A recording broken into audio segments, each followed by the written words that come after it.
இன்றைக்கி ஜெயஸ்டிக்கு என்ன லஞ்சுன்னா மஷ்ரூம் பிரியாணி. ஆனால் அவளுக்கு மஷ்ரூம் பிடிக்காது, அதனால் அவளுக்காக கொஞ்சம் சோயா பீன்ஸும் போட்டு செஞ்சுருக்கேன். அடுத்து தயிர் பச்சடி வந்து அவளுக்கு அந்த ஆனியனை விட தயிர் தான் அதிகமாக ஊற்றி ஊற்றி சாப்பிடுவா. தயிர் சாதம் மாதிரி தான் சாப்பிடுவா, இருந்தாலும் பிரியாணின்னு கேட்பா.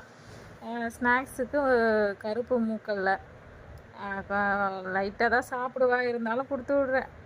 இது வந்து பலாக்கொட்டை, சும்மா ஸ்கூலில் போனால் ஃப்ரெண்ட்ஸுங்களோட ஒரு 2-3 சாப்பிடுவாள்ல, அதுக்காகவாது இது கொடுத்து விட்றேன். ஆனால் இது அதிகமாக சாப்பிடவே மாட்டாள், எதுவுமே அவள் சாப்பிட மாட்டாள். மெயினாக அந்த சும்மாவே அவள் சாப்பிட மாட்டாள். ஆனால் இப்போ அந்த கிளிப்பு போட்டிருக்கிறதுனால சுத்தமாக எதுவுமே சாப்பிட மாட்டாள். அதனாலேயே ஸ்கூலுக்கு கொடுத்து விட்றேன்.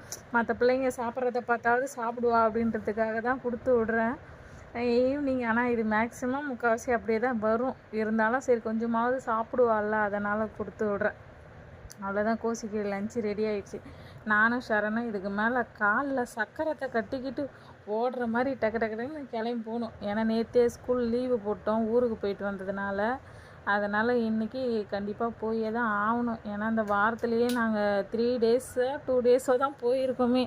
5 நாளில் ஸ்கூலுக்கு போகிறோம், 5 நாளில் 2 டேஸ் 3 டேஸ் தான். ஆனால் நாங்கள் போகணுன்னு தான் நினைக்கிறோம், ஆனால் எங்களால் போக தான் முடியல. அதனால் இன்றைக்கி கண்டிப்பாக கிளம்பி போயே தான் ஆகணும்.